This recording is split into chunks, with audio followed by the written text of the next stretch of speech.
नमस्कार दोस्तों, एनएस ज्योतिष में आपका फिर से स्वागत है। आज हम बात करेंगे वृश्चिक लग्न यानी कि स्कॉर्पियो एसेंडेंट का मई 2024 का महीना कैसा रहेगा, ये हम लोग देखेंगे।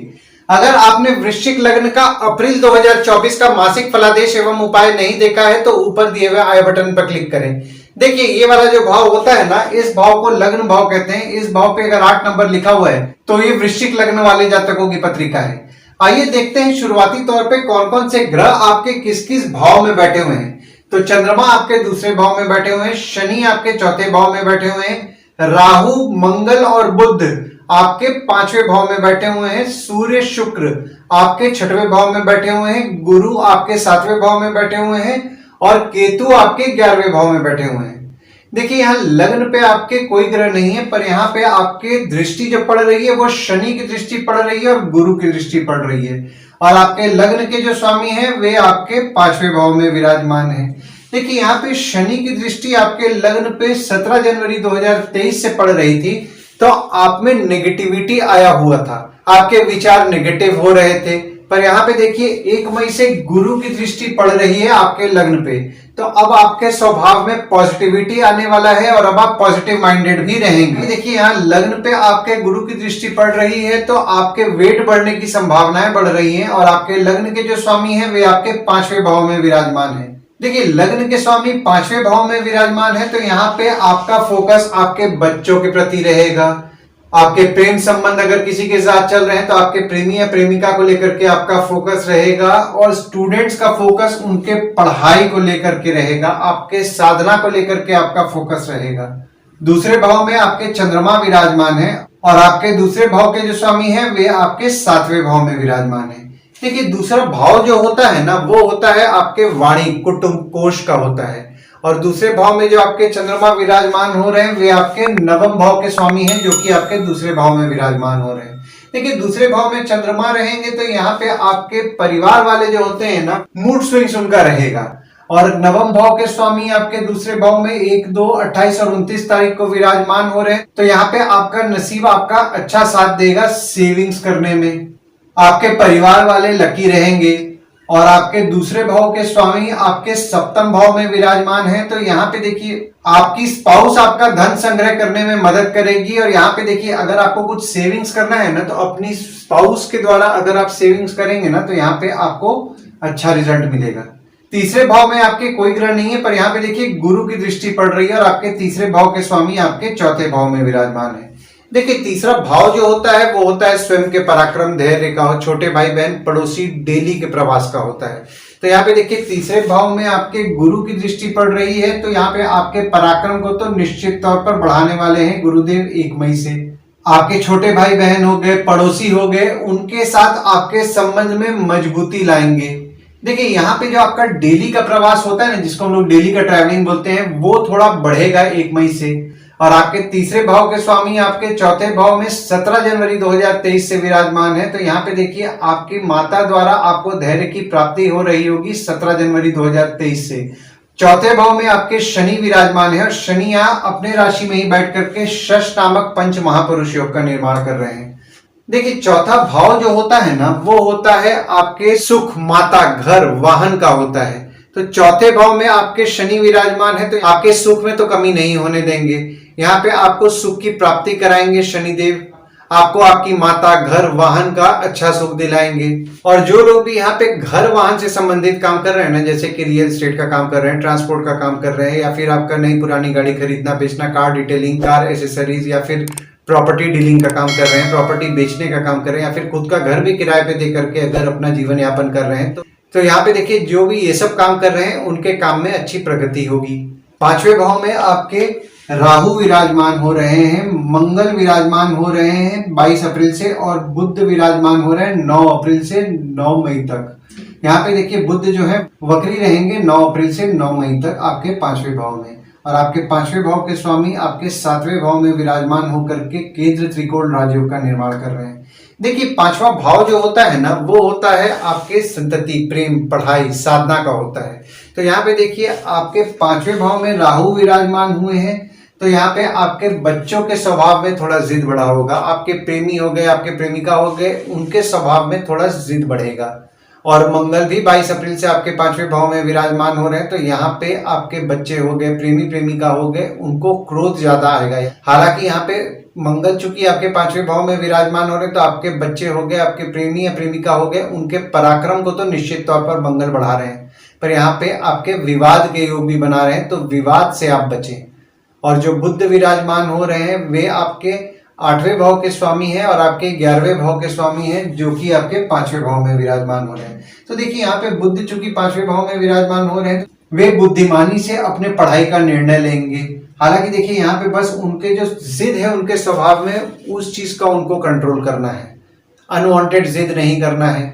और यहाँ पे देखिए आपके 5वें भाव के स्वामी आपके 7वें भाव में विराजमान होकर के केंद्र त्रिकोण राजयोग का निर्माण कर रहे हैं। तो यहाँ जो लोग भी प्रेम विवाह करने का बहुत दिन से प्रयास कर रहे थे, तो यहाँ पे उनके प्रेम विवाह के योग बन रहे हैं 1 मई 2024 से लेकर के 14 मई 2025 तक। 6वें भाव में आपके सूर्य विराजमान हो रहे हैं। हालांकि देखिए यहाँ पे मई के महीना में सूर्य 13 दिन के लिए विराजमान हो रहे हैं, शुक्र 18 दिन के लिए विराजमान हो रहे हैं और 10 मई को बुध विराजमान हो रहे हैं और शनि की नीच की दृष्टि आपके 6वें भाव में पड़ रही है। देखिए 6वां भाव जो होता है वो होता है आपके रोग, ऋण, शत्रु, मामा मौसी का होता है। तो यहाँ पे देखिए आपके शनि की दृष्टि आपके 6वें भाव में पड़ रही है, तो आपके शत्रु हो गए, कॉम्पिटिटर हो गए, उनको वे नियंत्रण में रखेंगे। हालांकि आपके मामा मौसी से आपके मन मुटाव होने की संभावनाएं बन रही हैं। और आपके 6वें भाव के स्वामी देखिए यहाँ पे 5वें भाव में विराजमान हो रहे हैं 22 अप्रैल से। तो यहाँ पे 22 अप्रैल से पूरे मई के महीने में बच्चों की आपकी तबीयत बिगड़ सकती है। बच्चे यहाँ पे देखिए, एक तो आपके राहु यहाँ पे आपके विराजमान हो रहे हैं, तो यहाँ पे आपके बच्चों के स्वभाव में जिद बढ़ा हुआ है और मंगल भी आपके विराजमान हो रहे हैं 5वें भाव में, तो यहाँ पे आपके बच्चे थोड़े विरोधी होंगे। आपके प्रेम संबंध होते हैं वो भी थोड़ा सा आपके बात को विरोध करेंगे। तो यहाँ पे आपको आपके बच्चे हो गए, आपके प्रेम संबंध में यानी कि आपके प्रेमी या प्रेमिका हो गए, उनको बहुत ही डिप्लोमेटिकली से आपको हैंडल करना है। और 6वें भाव में जो आपके सूर्य विराजमान हो रहे हैं वे आपके 10वें भाव के स्वामी आपके 6वें भाव में विराजमान हो रहे हैं। तो यहाँ पे देखिए जो भी रोग से संबंधित काम कर रहे हैं ना, जैसे कि डॉक्टर हो गए या फिर आपका मेडिकल इक्विपमेंट्स का बिजनेस कर रहे हैं, मेडिकल स्टोर चला रहे हैं या फिर बैंक रिकवरी, सिक्योरिटी सप्लाई से संबंधित काम कर रहे हैं, उनका काम अच्छा चलने वाला है। पर जो लोग यहाँ पे ये सब काम नहीं कर रहे हैं, उनके काम में उनको थोड़ी बहुत रुकावटों का सामना करना पड़ेगा 12 अप्रैल से 13 मई तक। आपके पिता की स्वास्थ्य थोड़ी बहुत बिगड़ सकती है 12 अप्रैल से 13 मई तक। पर यहाँ पे देखिए जो शुक्र विराजमान हो रहे हैं आपके 12वें भाव के स्वामी हैं, तो यहाँ पे शुक्र द्वारा आपके पत्रिका में विपरीत राजयोग का निर्माण हो रहा है 23 अप्रैल से लेकर के 18 मई तक।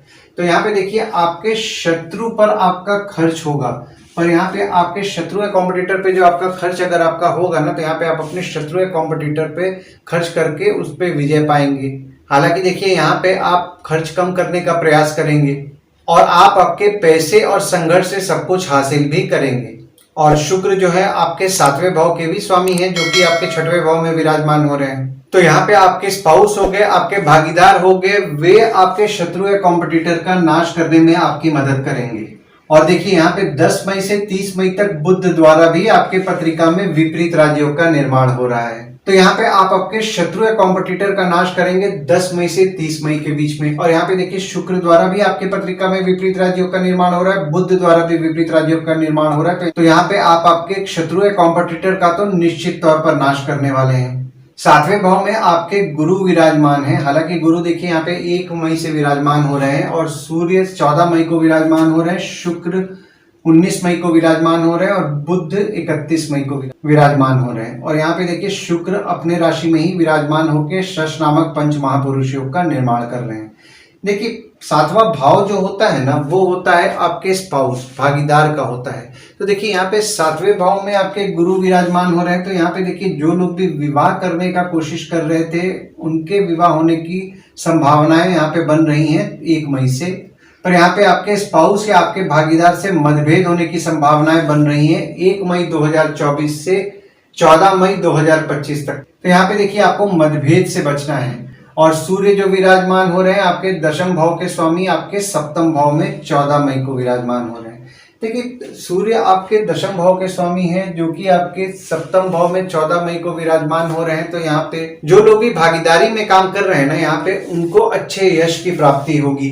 या फिर जो लोग अपने स्पाउस के साथ भी काम कर रहे हैं उनको अच्छा यश मिलेगा 14 मई से। और शुक्र जो आपके सप्तम भाव में 19 मई से विराजमान हो रहे हैं और यहाँ पे अपने राशि में ही विराजमान हो रहे हैं, तो यहाँ पे आपको आपकी स्पाउस हो गए, आपके भागीदार हो गए, उनका सुख आपको अच्छा मिलने वाला है और आप आपके स्पाउस को इंडिपेंडेंस भी देंगे। और बुध जो विराजमान हो रहे हैं आपके 8वें भाव के स्वामी हैं और आपके 11वें भाव के स्वामी हैं, जो कि आपके 7वें भाव में 31 मई से विराजमान हो रहे हैं। देखिए आपके 8वें भाव के स्वामी आपके सप्तम भाव में विराजमान हो रहे हैं, तो यहाँ पे आपकी स्पाउस हो गए या फिर आपके भागीदार हो गए, उनका तबियत बिगड़ सकता है 31 मई से। और बुध आपके 11वें भाव के भी स्वामी हैं, जो कि आपके सप्तम भाव में विराजमान हो रहे हैं 31 मई से।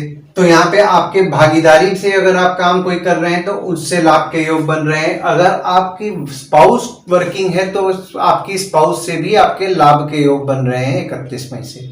8वें भाव में आपके कोई ग्रह नहीं है, पर यहाँ पे देखिए मंगल की दृष्टि आपके 8वें भाव में पड़ रही है और आपके 8वें भाव के स्वामी जो है आपके 5वें भाव में विराजमान है। देखिए 8वां भाव जो होता है ना, वो होता है आपके आयु, जीवन, मृत्यु, अचानक धन लाभ, ससुराल का होता है।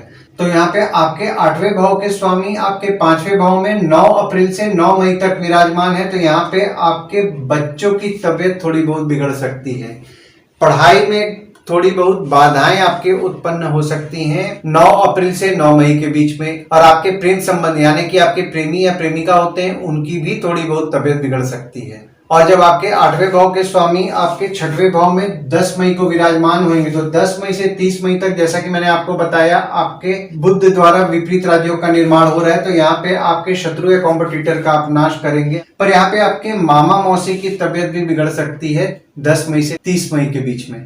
और आपके 8वें भाव के स्वामी जब आपके 7वें भाव में 31 मई से विराजमान होंगे, तो आपकी स्पाउस की तबीयत थोड़ी बहुत बिगड़ सकती है। तो यहाँ पे आपको आपकी स्पाउस की तबीयत का विशेष तौर पर ध्यान देना है। मंगल की दृष्टि आपके 8वें भाव में पड़ रही है, तो थोड़ा चोट पाट लग सकता है आपको, तो इस चीज का आप ध्यान दें और संभल करके रहें। और आपके ससुराल वाले जो होते हैं उनसे आपके विवाद हो सकते हैं, क्योंकि यहाँ पे देखिए मंगल की दृष्टि आपके 8वें भाव में पड़ रही है, तो आपके ससुराल वालों के स्वभाव में थोड़ा एग्रेसिवनेस आएगा, उनको क्रोध ज्यादा आएगा। तो यहाँ पे विवाद होने की संभावनाएं बन रही है, तो विवाद से आपके ससुराल वालों से आप बचें। नवम भाव में आपके कोई ग्रह नहीं है, ना ही किसी ग्रह की दृष्टि पड़ रही है और आपके नवम भाव के स्वामी आपके दूसरे भाव में विराजमान है।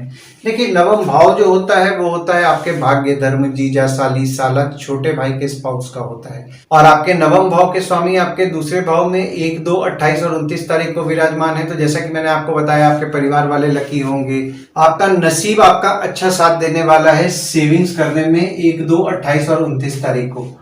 और जब आपके नवम भाव में चंद्रमा 16 और 17 तारीख को विराजमान होंगे, तो यहाँ पे बहुत ही शुभ योग का निर्माण कर रहे हैं। देखिए यहाँ पे अगर आप 16 और 17 तारीख को अगर आप पूजा करेंगे ना, तो पूजा आपके लिए बहुत ज्यादा फलदायी रहने वाली है और आप इस दिन ज्यादा स्पिरिचुअल भी रहेंगे। दशम भाव में आपके कोई ग्रह नहीं है, पर यहाँ पे देखिए शनि की दृष्टि आपके दशम भाव में पड़ रही है और आपके दशम भाव के स्वामी जैसा कि मैंने आपको बताया आपके 6वें भाव में विराजमान है। देखिए दशम भाव जो होता है वो होता है आपके बॉस, पिता, काम, ऑफिस का होता है। तो दशम भाव में शनि की दृष्टि पड़ रही है, तो यहाँ पे देखिए 17 जनवरी 2023 से ना आपके काम में आपको बहुत ही ज्यादा बाधाओं का सामना करना पड़ रहा होगा। काम में बहुत ज्यादा आपके उतार चढ़ाव पिछले साल 17 जनवरी 2023 से आपको देखने मिल रहा होगा। पिता, बॉस से आपके मनमुटाव हो रहा होगा। और यहाँ पे आपके दशम भाव के स्वामी आपके 6वें भाव में 12 अप्रैल से 13 मई तक विराजमान हो रहे हैं। तो यहाँ पे आपके काम में आपको रुकावटों का सामना करना पड़ेगा, काम में आपके मन नहीं लगेगा और आपको आपके शत्रु से टफ कंपटीशन का सामना करना पड़ेगा कोई भी काम लेने के लिए। पर जैसा कि मैंने आपको बताया, जो लोग भी मेडिसिन, रोग से संबंधित काम कर रहे हैं, सिक्योरिटी सप्लाई या फिर आपका बैंक रिकवरी से संबंधित काम कर रहे हैं, उनका काम ठीक चलेगा। और जब आपके दशम भाव के स्वामी आपके 7वें भाव में विराजमान होंगे, तो आपके स्पाउस हो गए या फिर आपके भागीदार हो गए, उनके द्वारा आपको यश की प्राप्ति होगी। आपकी स्पाउस आपका काम करने में मदद करेंगी। 11वें भाव में आपके केतु विराजमान है और यहाँ पे देखिए मंगल की दृष्टि भी पड़ रही है और गुरु की दृष्टि पड़ रही है और आपके 11वें भाव के स्वामी आपके 5वें भाव में विराजमान है। देखिए 11वां भाव जो होता है वो होता है आपके आय यानी कि इनकम, दोस्त, पहचान के लोग, कम्युनिकेशन, बड़े भाई बहन का होता है। तो यहाँ पे देखिए आपके 11वें भाव में केतु विराजमान हो गए, तो यहाँ पे आपके दोस्त हो गए, पहचान के लोग हो गए, उनको आपको समझने में थोड़ा मुश्किल जा रहा होगा। आपके बड़े भाई बहन को प्रेडिक्ट करने में मुश्किल जाएगा, वे बोलेंगे कुछ करेंगे कुछ। पर 11वें भाव में आपके केतु विराजमान हो रहे हैं और ऊपर से देखिए यहाँ पे गुरु की दृष्टि भी पड़ रही है, तो आपके इनकम को तो निश्चित तौर पर बढ़ाने वाले हैं 1 मई से गुरुदेव। हालांकि देखिए 11वें भाव में अगर केतु आपके विराजमान है तो यहाँ पे आपके आय के लिए तो शुभ है, पर यहाँ पे देखिए मंगल की दृष्टि भी पड़ रही है 22 अप्रैल से। तो 22 अप्रैल से पूरे मई के बीच में आपके बड़े भाई बहन, दोस्त, पहचान के लोग से आपके विवाद होने की संभावनाएं बन रही हैं, तो विवाद से आपको बचना है। देखिए यहाँ पे जो लोग भी बिजनेस कर रहे हैं उनका पैसा थोड़ा बहुत फंस सकता है, तो यहाँ पे देखिए आपको बहुत ही डिप्लोमेटिकली और समझदारी से पैसा निकालना है। अपने आप में एग्रेसिवनेस बिल्कुल नहीं लाना है, क्योंकि देखिए यहाँ पे आपके 11वें भाव में मंगल की दृष्टि पड़ रही है, तो आप में एग्रेसिवनेस होगा पैसा निकालने में। देखिए विवाद से आपको बचना है, क्योंकि देखिए बिजनेस अगर आप कर रहे हैं तो यहाँ पे विवाद नहीं हुए तो ज्यादा अच्छा है, विवाद से आप बचें। और आपके 11वें भाव के स्वामी आपके 5वें भाव में विराजमान हो रहे हैं 9 अप्रैल से लेकर के 9 मई तक। तो यहाँ पे जो भी स्टूडेंट स्कॉलरशिप का प्रयास कर रहे थे उनके लिए 9 अप्रैल से 9 मई तक फेवरेबल समय है। जो लोग भी एजुकेशन से संबंधित काम कर रहे हैं, जैसे कि कोचिंग इंस्टीट्यूट चला रहे हैं, टीचर हैं, या फिर आपका ट्रेनिंग इंस्टीट्यूट चला रहे हैं, ट्यूशंस पढ़ा रहे हैं, उनके अच्छे लाभ के योग बन रहे हैं 9 अप्रैल से 9 मई तक। और आपके 11वें भाव के स्वामी जब आपके 6वें भाव में 10 मई से 30 मई तक विराजमान होंगे, तो यहाँ पे आपको आमदनी में थोड़ी बहुत अड़चनों का सामना करना पड़ेगा। हालांकि देखिए यहाँ पे गुरु की दृष्टि आपके 11वें भाव में पड़ रही है, तो आपका इनकम तो आएगा, पर जैसा कि मैंने आपको बताया विवाद से आपको बचना है, क्योंकि हो सकता है आपका पैसा फंसे जिसके लिए आप एग्रेसिव हुए। तो यहाँ पे आपके आमदनी में थोड़ी बहुत अड़चनों का आपको सामना करना पड़ेगा, पर यहाँ पे आपके शत्रु या कॉम्पिटिटर जो होते हैं उनसे आपके आमदनी होने के योग बन रहे हैं। जो लोग भी बीमारी से संबंधित काम करते हैं ना, जैसे कि मैंने आपको बताया डॉक्टर हैं, मेडिकल स्टोर चला रहे हैं, या कोई भी बीमारी से संबंधित काम कर रहे हैं, बैंक रिकवरी या सिक्योरिटी सप्लाई से संबंधित काम कर रहे हैं, उनके लाभ के योग बन रहे हैं 10 मई से 30 मई तक। और आपके 11वें भाव के स्वामी जब आपके 7वें भाव में 31 मई से विराजमान होंगे, तो यहाँ पे देखिए जो भी लोग भागीदारी में काम कर रहे हैं, भागीदारी से उनके लाभ के योग बन रहे हैं। आपके स्पाउस अगर वर्किंग है तो आपके स्पाउस से आपके लाभ के योग बन रहे हैं। 12वें भाव में आपके कोई ग्रह नहीं है, पर यहाँ पे देखिए मंगल की दृष्टि आपके 12वें भाव में पड़ रही है 22 अप्रैल से, और पूरे मई के महीना में पड़ेगी। और आपके 12वें भाव के जो स्वामी हैं वे आपके 6वें भाव में विराजमान हो रहे हैं। देखिए 12वां भाव जो होता है वो होता है आपके खर्च, जेल, फॉरेन, हॉस्पिटल, मोक्ष का होता है। तो देखिए यहाँ पे 12वें भाव में आपके मंगल की दृष्टि पड़ रही है, तो यहाँ पे देखिए कोई भी विवाद अगर आपका होगा तो कानूनी मामलों से आप बचें। और आपके 12वें भाव के स्वामी आपके 6वें भाव में विराजमान हो रहे हैं 23 अप्रैल से 18 मई तक। तो 23 अप्रैल से 18 मई तक आप खर्च कम करने का प्रयास करेंगे, और पैसे और संघर्ष से आप सब कुछ हासिल भी करेंगे। और जब आपके 12वें भाव के स्वामी आपके 7वें भाव में 19 मई से विराजमान होंगे, तो यहाँ पे आपका खर्च आपकी स्पाउस को लेकर के बढ़ने वाला है। आपकी स्पाउस खर्चीली होगी, और यहाँ पे अगर आप आपकी स्पाउस या भागीदार के साथ कहीं बाहर जाने का प्लान कर रहे हैं तो 19 मई से आपके लिए फेवरेबल समय है। हालांकि देखिए यहाँ पे सूर्य की दृष्टि भी 12वें भाव में पड़ रही है, और शुक्र की दृष्टि भी 12वें भाव में पड़ रही है। तो देखिए यहाँ पे आपको सरकारी दंड भरना पड़ सकता है, वाहन संभाल के चलाएं, क्योंकि देखिए सूर्य शुक्र दोनों की दृष्टि पड़ रही है और मंगल की दृष्टि भी पड़ रही है, तो सरकारी दंड भरना पड़ सकता है। तो वाहन संभाल के चलाएं, कोई भी नियम ना तोड़ें। बुध की दृष्टि भी आपके 12वें भाव में पड़ रही है, तो यहाँ पे 10 मई से 30 मई के बीच में आपका कम्युनिकेशन डिवाइस को लेकर के खर्चा बढ़ेगा। आइए गुड डेट्स और बैड डेट्स के बारे में जान लेते हैं। तो गुड डेट्स वो डेट्स हो जाते हैं जिस दिन अगर आप कोई नया काम शुरू करना चाह रहे हैं, कोई कंपनी में आपके एग्रीमेंट हो रहा है, कोई कंपनी में आपके ज्वाइनिंग हो रहा है, या फिर अगर आप कहीं बाहर जाने का भी प्लान कर रहे हैं, तो इस डेट्स को आप कंसीडर कर सकते हैं। तो डेट्स हो जाते हैं 3 से 6 तारीख, 11 तारीख, 12 तारीख, 16 से 20 तारीख, 25 तारीख से 27 तारीख, और 30 और 31 तारीख। वहीं बैड डेट्स में अगर आप कहीं बाहर जाने का प्लान कर रहे हैं, कोई कंपनी में आपके एग्रीमेंट हो रहा है, कोई कंपनी में आपके ज्वाइनिंग हो रहा है, या फिर अगर आप कोई नया सामान भी खरीदना चाह रहे हैं, तो इस डेट्स को आप अवॉइड कीजिए। तो डेट्स हो जाते हैं 9 तारीख, 10 तारीख, 13 से 15 तारीख, 23 तारीख और 24 तारीख। इस डेट्स को आप कहीं लिख के रख लीजिए ताकि आपके ध्यान में रहे। और उपाय में आपका 9वां भाव जो है वो कर्क का है, जिसके स्वामी चंद्रमा है। तो आपको शिव मंदिर नियम पूर्वक सोमवार के दिन जाना चाहिए। ओम नमः शिवाय का जाप करेंगे तो आपको अच्छा लाभ होगा। आशा करता हूं इस वीडियो में दी हुई जानकारी आपको पसंद आई होगी। अगर आप हमें YouTube पे देख रहे हो और ये वीडियो आपको पसंद आया हो तो इस वीडियो को लाइक कीजिए, चैनल को सब्सक्राइब कीजिए और नोटिफिकेशन बेल जरूर दबाइए। और अगर आप हमें फेसबुक पेज पे देख रहे हैं तो फेसबुक पेज को लाइक कीजिए और फॉलो कीजिए। धन्यवाद दोस्तों, कल फिर मिलेंगे एक नए वीडियो के साथ।